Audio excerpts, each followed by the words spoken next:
देश अपनी आज़ादी का अमृत महोत्सव मना रहा है। इसी बीच सत्याग्रह वर्षगांठ यात्रा के रूप में मोतिहारी के गांधी संग्रहालय में 105वीं वर्षगांठ का आयोजन किया गया, जिसमें बच्चों के द्वारा गांधी जी का चित्र बना करके गांधी जी के प्रति श्रद्धांजलि अर्पित की गई।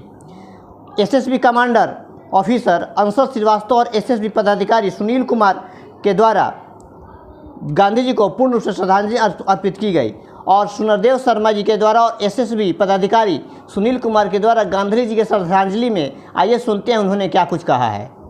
कहा किसी से भेद नहीं करो, ऊंच नीच नहीं मानो, छुआछूत नहीं मानो।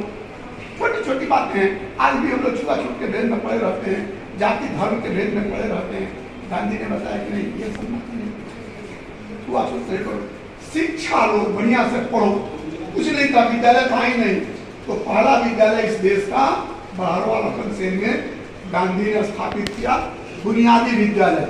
उनका कंसेप्ट था शिक्षा के विषय में कि हमारी शिक्षा कैसे होगी इस देश में। लेकिन उन्हीं के चेले चपाटियों की जो सरकार थी, उसने उस शिक्षा नीति को उठा के ताक पर रख दिया और यूरोपियन शिक्षा पद्धति ला करके हम लोगों को इसके आज भी हम लोग होगी है। तो गांधी ने कहा कि शिक्षा लो।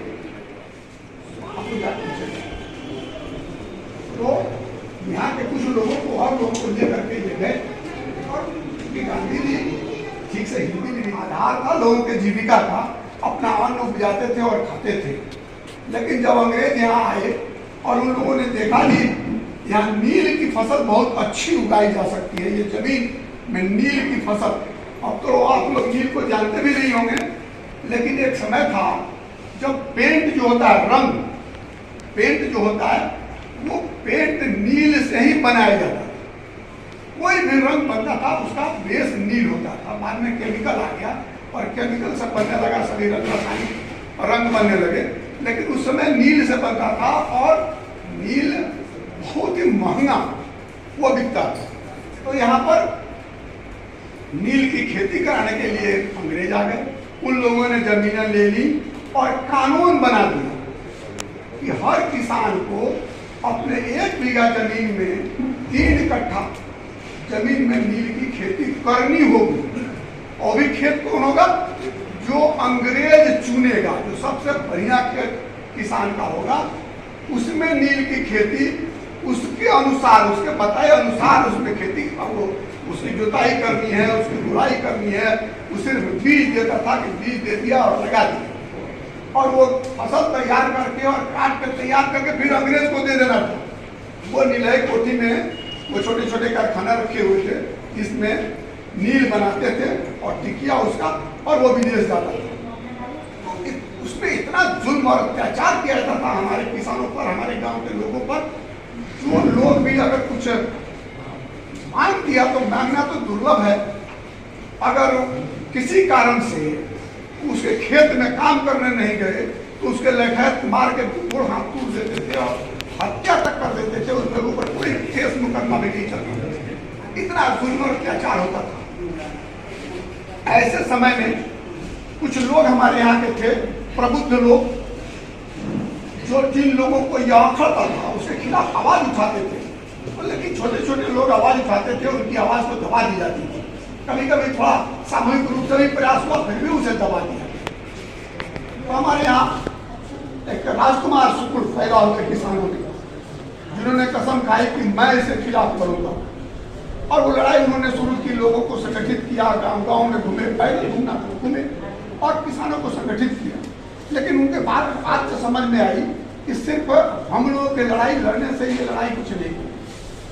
कांग्रेस की एक संस्था उसमें बनी थी, भले वो अंग्रेजों के द्वारा बनाई गई थी संस्था, लेकिन बाद के दिनों में उसमें भारतीय लोग प्रवेश किए और प्रबुद्ध लोग थे, कुछ डॉक्टर्स थे, कुछ वकील थे, कुछ ऑफिसर्स थे। हम लोग को जैसे पता चला कि आप लोग कुछ इस तरह का मोटिवेशनल काम कर रहे हैं, तो ये जान के बहुत खुशी हुई कि जो ये ऐतिहासिक धरती है, इस पे जो ये काम है हमेशा निरंतर होते रहता है यहाँ, तो इसको आप लोग आगे बढ़ा रहे हैं, अच्छा लगा और बुलाया, इसके लिए भी धन्यवाद। मैं सबसे पहले बच्चों को ये बताऊंगा कि आने वाला समय तो आप ही का है। अभी जो हमारे वरिष्ठ जन हैं सभी मान लो अब रिटायर्ड एज में जा रहे हैं, इनसे हम लोग दिशा निर्देश लेकर के, गाइडेंस लेकर के आगे बढ़ना है। आप लोग जो ये ऐतिहासिक, उस समय चंपारण ही हुआ करता था, अभी ये पूर्वी चंपारण है, क्योंकि जिला बटा 2 बना।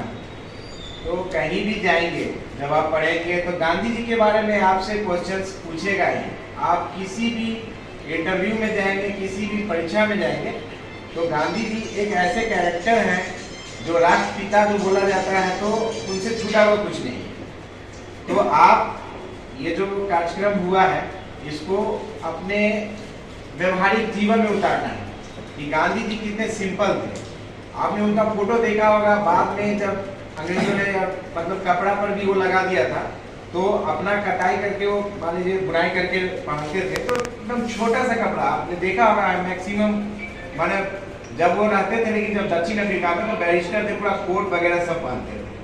लेकिन यहाँ आया तो देखा कि एक आदमी पूरा कोट पहन रहा है, और हमारा ही एक आदमी है जो कि उसको वस्त्र नहीं मिल रहा है, मतलब कपड़ा नहीं मिल रहा है। तो बहुत सारी चीज़ों को झेलते हुए, प्रैक्टिकल को समझते हुए, जब गांधी जी मतलब भारत में इसीलिए छा गए क्योंकि वो मजदूर से, किसान से, और जो एकदम निचले स्तर के लोग थे उनसे जाके जुड़े। ठीक है, बड़े बड़े लोगों से तो सब जुड़ना चाहता है, बड़े बड़े लोगों को तो सब देखना चाहता है, लेकिन जो प्रभावित है, जो गरीब है, जो दमन के कारण जो है उसका विकास नहीं हो रहा है, जैसे अंग्रेजों का जो दमनात्मक विचार था उससे पूरा भारत व्याकुल हो रहा है।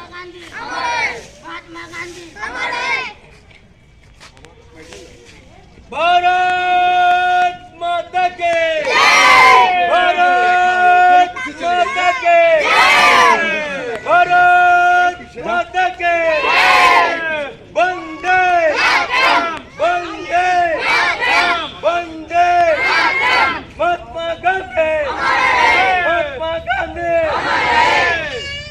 भारत माता की जय, भारत माता की जय, वंदे मातरम, वंदे मातरम, मातरम भाई मातरम, मातरम भाई मातरम, वंदे मातरम, मातरम भाई मातरम, वंदे मातरम, भारत माता के जय, भारत माता के जय।